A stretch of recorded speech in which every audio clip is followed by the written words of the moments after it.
Hello everybody and welcome back to the third video of our introductory part. Right now what we want to do is install our Kali Linux machine and get it to actually work. Now this is a process that can take a little bit of time since the installation process takes around 30 to 40 minutes on average, but this is something that we need to do in order to actually have our hacking environment set up. So what you want to do is start up your VirtualBox, so just click on the double icon right here. If you didn't install VirtualBox, make sure to check out previous video in order to see how to do that. This installation file, you do not need it anymore, you can just delete it and start up your VirtualBox. So right now we can see that right here we have our Python ethical hacking machine. Basically all you have to do right now is actually add this ISO file to the virtual machine storage before actually starting up the machine with this button. So how can we do that? We can do that by selecting the virtual machine and then going to the settings right here. So right here you will see a bunch of different settings for our virtual machine, such as system settings, display, storage, audio, network, serial ports, USB, and so on and so on. So let us actually go through these settings right here in order to see if everything is correct. So this is something we specified in previous video. This right here is not really important to us. On the system part, you can change your RAM memory if you want once again. If you think you gave it too much or too little, you can change it right here. The processor part is something that we didn't see in the previous video. Basically, this part right here allows you to actually give your virtual machine more CPU cores. For example, it will by default leave your machine on the 1 CPU core. But you can, for example, if you have a really good PC with like 6 or 8 cores, you can just give it 4 or 3 or anything, any number you want. But make sure to not give it too much, as it will leave a little for your main PC. So what I will do, I will just leave it on 1. And this right here is basically the percentage of core being used for your virtual machine. So if you just leave it on 1 and drop this to 50%, for example, what this will do, the virtual machine will only use the 50% of your 1 core, which is not enough. Or maybe it even is, I never tried it. What I will do is I will leave 1 core to be used by our virtual machine, and I will give it 100% of power from that core. The acceleration is something that we do not care about, so make sure to check this if this is okay. This one as well. And next thing we want to do is go to the storage. Here we will add our Kali Linux ISO file. So what we want to do is first of all delete the empty attachment right here. So remove it, remove. And under the controller IDE right here, you will have this disk with a plus right here.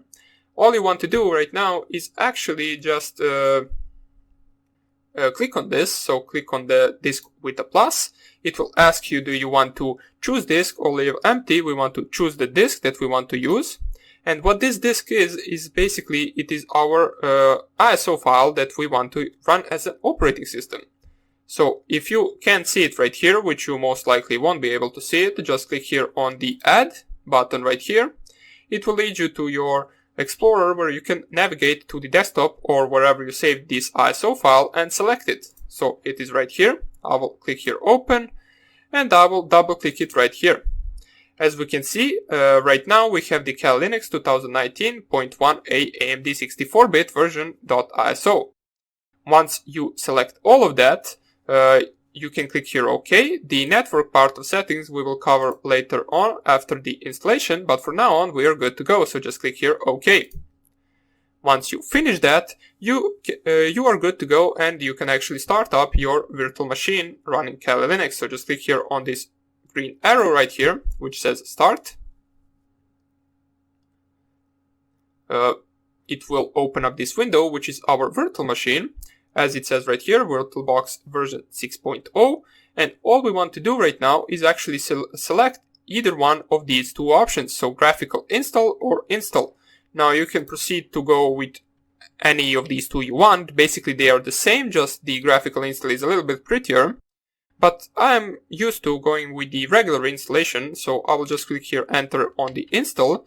Now before we continue, you might have noticed, let me just enlarge this so you can see it better. You might have noticed that we can't actually navigate with our mouse anymore. So in the installation process, you can navigate only with the arrows and with the enter. So click here either graphical install or regular install, and this will start the process of installation of Kali Linux for us. Now, during this process, it will ask a bunch of questions, which I will make sure to show you what you need to answer in order to get this to work correctly. So this is something that really is up to you, so you can select any language you want. I will just proceed here with the English, and the select your location is also up to you. Select your own location, or it doesn't even have to be your own location. I will just select your United States, even though I am not from the United States, I'm from Europe. And this is the configuration of your keyboard. So this can be a little bit tricky if you're used to, for example, QWERTY part and not QWERTZ. So make sure to check that out before continuing. Or, for example, if you have a different type of keyboard configuration, you can select it right here, as there are a bunch of others as well. What I will do is I will go with the American English, and this will finish up with the questions currently. Right now, as we can see right here, it is loading some additional components, so we will let this run.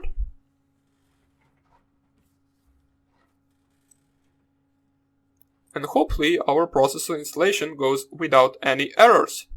Now once again, if you encounter any errors, make sure to post a question and I will be gladly answering you on your problem. So we can see configuring has finished, and right now it asks us configure the network. Please enter the hostname for this system. The hostname is a single word that identifies your system to the network. If you don't know what your hostname should be, consult your network administrator. If you're setting up your own home network, you can make something up here. Now, this is completely up to you what name you will specify right here. I will just leave it as Kali. Basically, this is just something that will pop up in your terminal every time you open it. So you can just type here anything you want. I will just go with Kali. So navigate with your arrows to continue and press here enter. It will ask you to configure the domain name as well, which we do not need at the moment. So right now I will just leave this empty and click continue here as well. So right now it will ask you for your root password. Now here you basically type any password you want. Make sure to remember it, or else you will not be able to log in into your root account on Kali Linux machine. So just type here anything you want. In my case, I will just use test1234. As you can see, if I go on to the show password in clear, oops. Yeah, arrows don't seem to work. Okay, so here it is. You need to press spacebar in order to show password in clear. So test1234, and I will go to the continue, where it will ask me to actually re-enter the password. So re-enter once again, test1234. And go to the continue. Configure the clock. So basically, this is also optional. I mean, you do not really need to select your own time zone. You can just go with anything you want. But if you want to have the correct time and everything correctly, you can just specify the correct settings. So I'll just go here with Eastern. And let's see what will pop up next. I believe right now it might actually start the Oh, there is the partition disk. I forgot about this part. So all you want to do right now is actually just click here enter on the guided use entire disk. Now the encrypted disk we will not install since it is not really needed for this course. So we will just go with the guide use entire disk. Click here enter. It will select disk to partition, and you will most likely have only this one disk that you selected, which is around 30 gigabytes as you remember when I specified it. So just click enter on that one. And for this part right here, you want to select the all files in one partition. As it says right here, it is recommended for new users. And if you're watching this video, you're most likely a new user of this, so you want to go with this so it doesn't present us any other problems. So just select here all files in one partition, click enter. And right here, click finish partitioning and write changes to the disk. What this will do is it will ask us once again if we are sure we want to write the changes to the disk, as it says right here. If you continue, the changes listed below will be written to the disks. Now don't worry, this is only referring to your hard disk that you specified in the creation of virtual machine, which is only 30 gigabytes if you specified it like me. So this will only change the or write changes to that section of your hard disk. So write changes, yes, and this will actually start the installation itself. So what we will do, we will let this run, and I will see you as soon as a question pops up or anything that we need to answer in order to continue the installation process. So here we are at our first question that popped up, which is the configuration of the package manager. Now it says right here, a network mirror can be used to supplement the software that is included on the CD-ROM. This may also take newer versions of software available. Now what you want to go right here is select here yes, use a network mirror, so click here on yes. And the next part right here is the HTTP proxy information, which we do not really need to specify. So right here we can only just continue without typing in anything right there. Now what this will do is it will actually configure the APT as it says right here for a few moments, and then soon I believe it will prompt us with the grub bootloader question, where we actually want to select yes and install the grub bootloader to the master boot record. Now don't worry, I will read it out loud once the question pops up, and I will also tell you what you need to do. And I believe right after that, that will be the last question that will pop up, and the process of the installation of Kali Linux will finish then, and we can put up into our new Kali Linux machine. So let's just wait for this configuration of the APT to finish, and then we will continue. So let's wait for this. So here it is. I believe right now it will prompt us with the question. Not really sure why the screen is blue, but hopefully it will go away soon and we will get our question prompted. So here it is, installing grub bootloader, retrieving file 1 out of 3, and I believe right now it will prompt us with that question I was talking about. And here is the question. So you can read it if you want, or I will read it right now, as it says, it seems that this new installation is the only operating system on this computer. If so, it should be safe to install the grub bootloader to the master boot record of your first hard drive. Now you might be asking, well, this isn't really our first installation operating system. You have your main Windows machine, for example, system, but this is not referring to that. It does not know that it is run as a virtual machine. So basically, for this virtual machine, this is the first operating system, and we want to actually install the grub bootloader to the master boot record. So right here, select here yes and press enter. And all you want to do right here is basically device for the bootloader location, scroll down to the /dev/sda and click here enter as well. Now this will continue, or basically this will finish the installation of grub bootloader, and this will also finish the installation of our Kali Linux machine. This is the last part, as it says right here, finishing the installation.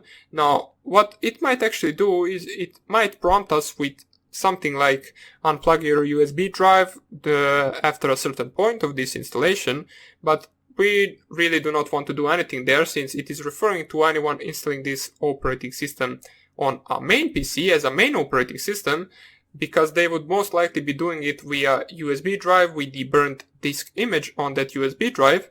But since we are not doing that at the moment, and since we are not really installing a real main operating system, instead we are installing a virtual machine operating system, we will just proceed with that question if we even get it prompted. So let's wait for this installation part to finish. And here it is, installation is complete, so it is time to boot into your new system. Make sure to remove the installation media, we don't care about this, just click here continue, finishing the installation, and as soon as this finishes we will be able to start our Kali Linux machine. I believe this will not take more than a minute or two, so don't worry, the longest part of our installation has actually been finished already, which was the installation part itself, and this is just some additional packages it needs to install or configure in order for our Kali Linux machine to actually start. So here it is finished. Right now we are rebooting or booting into our Kali Linux machine. Right here you can just let this run by itself, or you can press enter. It will load some of the components and it will start up our Kali Linux machine. Now I need to show you how you can log in, since if this is your first time, which it most likely is, you need to know the username, and you will also need to know the password that you specified in the installation process, so make sure to not forget that. The username for the logging in into the root account on Kali Linux is basically just root, so you just type under the username section root. It will be the same for everyone, and after that it will prompt you for a password where you actually just type the password that you specified in the installation process itself. So right now we will wait for that window to, or basically for that login to get prompted to us, and then we will specify everything we need in order to log in. So here, this is the login screen of the Kali Linux machine. You just type under the username root, and under the password you just type basically the password that you specified in the installation, which in my case it is test1234. Press enter and it will prompt you with your desktop for your Kali Linux machine.